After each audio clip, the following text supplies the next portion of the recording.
Welcome back. I'm Lois Saunders from ASCY, and I'm here in our ASCY Professional Resource Center to host the fourth session in our series, Surviving and Thriving COVID-19, with Dr. Jean Clinton as our special guest. Welcome back, Jean. Hi, Lois. It's great to see you. As you know, Dr. Clinton is clinical professor in the Department of Psychiatry and Behavioral Neuroscience at McMaster in the Division of Child Psychiatry, and she's well known to all of us as an advocate for children's well-being and social emotional development. Jean has kind of committed her career to supporting children and aiming for the best kind of creative, happy, joyful minds that will last them a lifetime and contribute to their successes throughout life. It's great to be with you, Jean. Ah, thank you. And I love that description of those creative, joyful, happy minds. Absolutely. That's my goal. That's our goal. So I want to start by saying I really enjoyed the conversation you had with Paula in the third module. It really struck a chord with me when you were talking about resiliency and adaptability and mindsets. I'm really an optimist at heart, as you know. So I sometimes struggle with finding a balance, striking a balance between seeing the world through my rose-colored lenses and keeping it real. And I know sometimes in my work I'm challenged by my colleagues, you know, well, what's the reality out here? So as we start to think about and our leaders are starting to talk about the pathways to resuming our in-person connections with children, families, and coworkers, there's going to be some uncertainty and some anxiety. Can you start by giving us a bit of a refresher on resiliency and adaptability, and then to talk about the dispositions and mindsets that will be helpful to us as we move into this next phase? All right, great. Well, you know, a couple of things come to mind. So when we're talking about resilience, we're talking about mindset, and I love what you talk about in terms of optimism that you have. You know, this mindset of being optimistic, rose-colored glasses, you call it.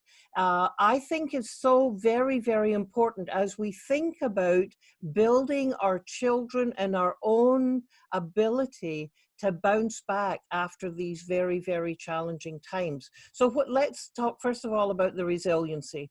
So resiliency is, as we talked about with Paula in the last session, is about the ability to manage when something comes along and it's hard to deal with. How can you navigate your way to get what you need in order to do well? So this is Michael Unger's definition, being able to navigate, get what you need. So we need things like positive relationships. We need things like routine. We need things like a strong sense of identity and purpose. All of those things are resources that help us manage hard times. So resilience is about bouncing back after challenging times. Now, if you are a pessimist, then it's very difficult to be resilient because you're thinking, oh my, you know, nothing's ever going to be the same again. I have no predictability in my life. I don't know what's going to happen next. People who have that frame of mind have a far harder time bouncing back, because their brain and their attitude is hugely affecting what is possible. And what we know from the brain science is we each of us temperamentally have different ways of dealing with uncertainty and unpredictability. The brain, on average, likes things to be predictable. The brain on average likes routine.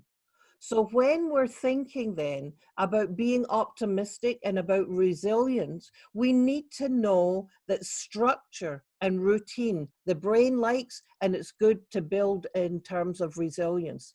So the mindset really has to be one that you know yourself. So I've talked about pessimism. And if you know that you tend to have more of a negativity bias, that you see things as half empty rather than half full, the joy that we're learning about changing your mindset to having a growth mindset is absolutely fabulous to read. Talking about the work of Carol Dweck, that you can quite literally change your brain by changing your mind, thinking differently and thinking about being more flexible. So as our kids are returning, you're wondering about, one of the things that's key is we want our kids and our teachers, our educators to be resilient. We want them to be optimistic.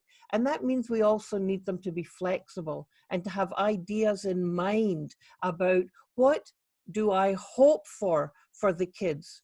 Not that we get back into a structured, routined program and get things back to normal, but rather that we meet each individual child where they are.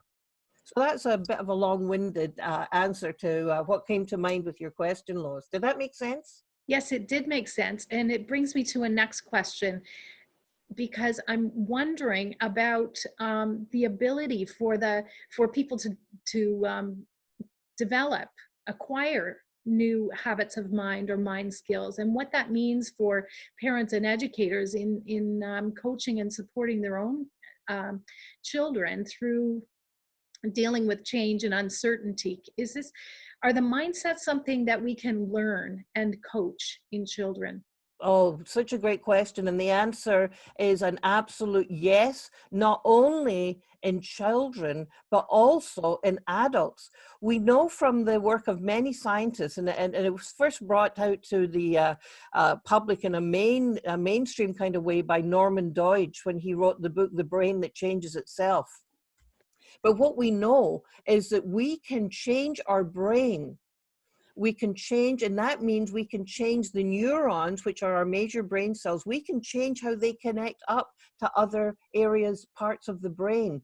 We know we can do this through reflective practice, through mindful meditation, through learning to control the things that we can control. What interferes with new learning and new habits of mind is very often fear. So when that fear center in our brain, the limbic system or the red brain that Stuart Shanker talks so much about, when that is activated, then we can't change habits of mind. We can't change, we can't learn. So in order to be able to change your mind, to change your brain, you have to have that reflective stance of, what am I feeling now? What story am I telling about my feeling? When I think in a certain way, where does that come from? Why is it important to me? What is it that I need? And so as we do that examination, which is crucial as we return to a different kind of normal, we absolutely can see that the brain can change. What are some of the drivers to wanting to change? Absolutely relationship and connection. We want to see the best that the kids can be and the best that we as educators can be. And so that relatedness to others and the drive to be more open to the understanding of others is absolutely key for it. Great, Jean. A couple of questions come to mind. I'm going to start with one about a fear or an anxiety that's been voiced to us in our professional learning sessions, our virtual professional learning sessions. So one of the current concerns we've been hearing is a fear or prediction that when programs resume, the educators are going to be faced with a lot of separation anxiety, because children have been home in the family nest for so many weeks. So when they're thinking about individual children and maybe children who have really worked hard to develop their pro-social behaviors, and they're wondering what that's all going to look like on re-entry. So the separation anxiety, the excitement, is there going to be regression? Are they going to have lots of challenges? So what insight or advice can you offer, first of all, about the separation piece that will be helpful to frame people's thinking as we move forward? Well, so what I have to say is yes. Yes, yes, yes, yes, yes, yes, yes. All of those things are absolutely, absolutely possible. We've never seen this before. We've no idea how little ones are going to respond. So I think, you know, as I said earlier, chance favors the prepared mind, and joy favors the prepared mind. So I think for our educators to be as prepared for all of those eventualities and possibilities is absolutely essential. So what does that mean? It means, again, back to our mindset conversation, Lois, and it means that people have to be open to having an uncertain path for kids. I have suggested that you don't bring kids back in droves, but rather you do it slowly. Think about the kids who are going to need, that you know already from your experience with them before, that may need a bit more time to warm up. You know, each child's temperament is very, very different. So sit as a team and think about who are the kids coming back and what are their individual needs, and how can you create the safety, the safe harbor that we talked about earlier for each and every child. So don't worry about programming. Don't worry about following a rigid routine. Certainly have routine and predictability, but not rigid, and be able to follow the child's lead as it starts. Believe in the foundations of how does learning happen. That when you're focusing on creating that sense of belonging, focusing on having the little ones express themselves and have the well, all of those four, the well-being, all of those foundational principles make so much sense as kids are coming back. Does that make sense to you, Lois? I have such great admiration for your experience as well. Yeah, I want to share with you some of the conversations that we've been having with educators and supervisors in our virtual professional learning communities. We've asked them what they miss most about their programs. What are they missing most? And then in reflective dialogue have made connections to how does learning happen. So when we open that conversation, what invariably comes up is their connections, their relationships, and they talk about missing the ability to be with children every day foremost, but also with each other.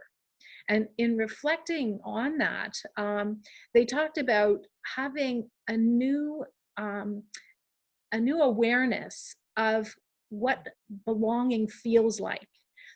So they've been, a number of the organizations are meeting as teams through Zoom meetings or Skype meetings, and they've noted that they just feel part of something bigger when they come together as a team. They come out of their isolation, they feel a real sense of belonging and connection, and so that's something that they can start to think about. How can they create that and carry that value back to their programs?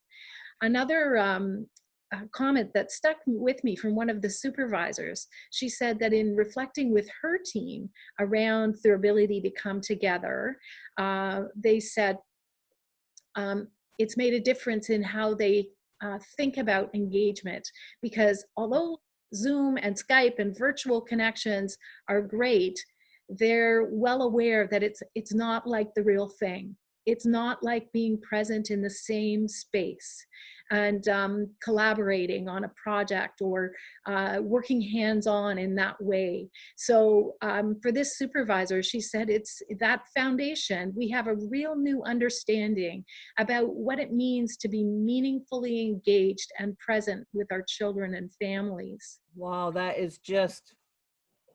that's really fantastic, Lois. You know, it makes me think about my friend Stephen de Groot, who talks about the core four.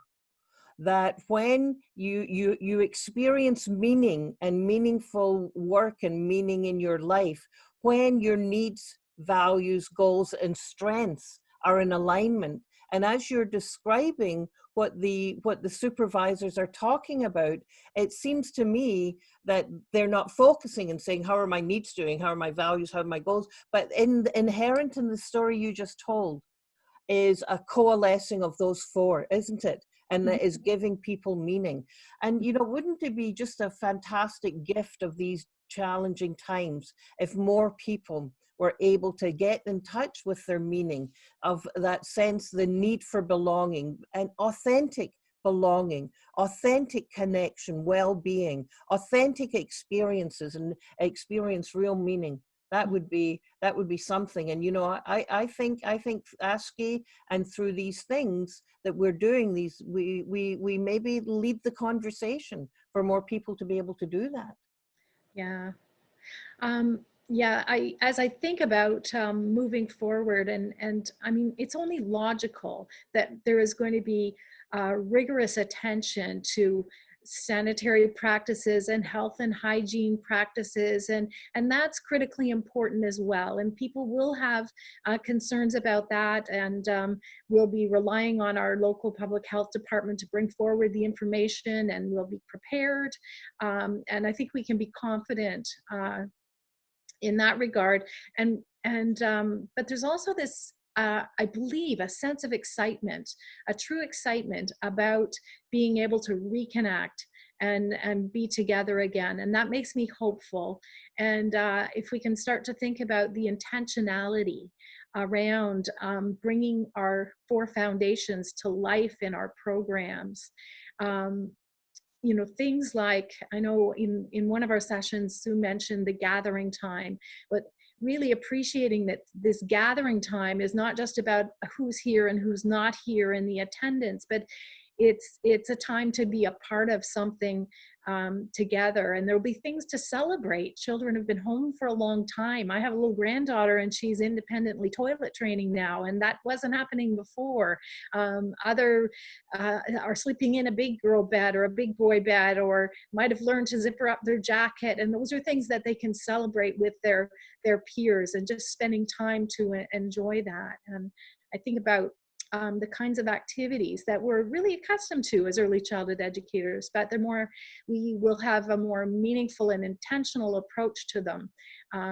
Projects, for example, that take a number of children to complete. So making a nice big box construction that can be a painted train, and then being able to get on board that train with everybody in their cardboard boxes and sing down by the station and other train trip songs, things like that, that it happens because we are doing it together. We're all part of it and we all contribute.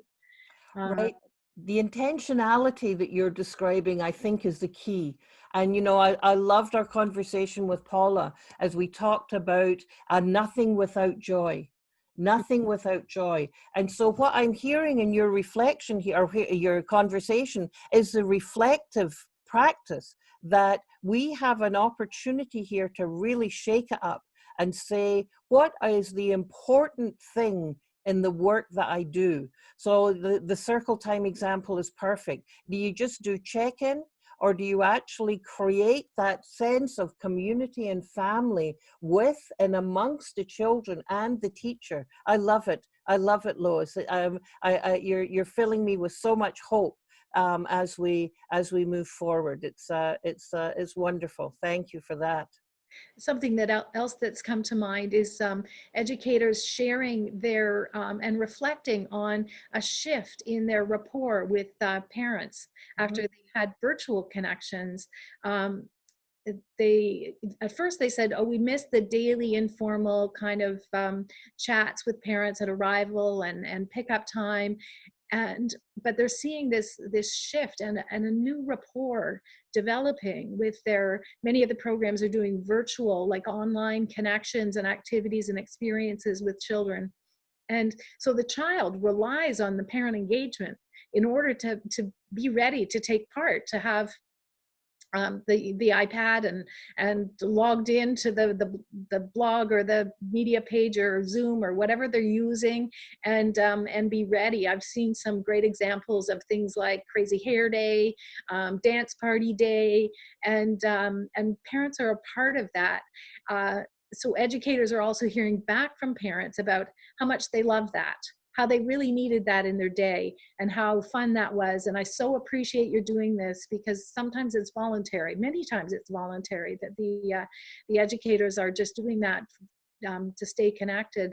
So they're seeing that they have a different kind of rapport than they had before, and that's something to be hopeful and enthusiastic about as we go back into our programs.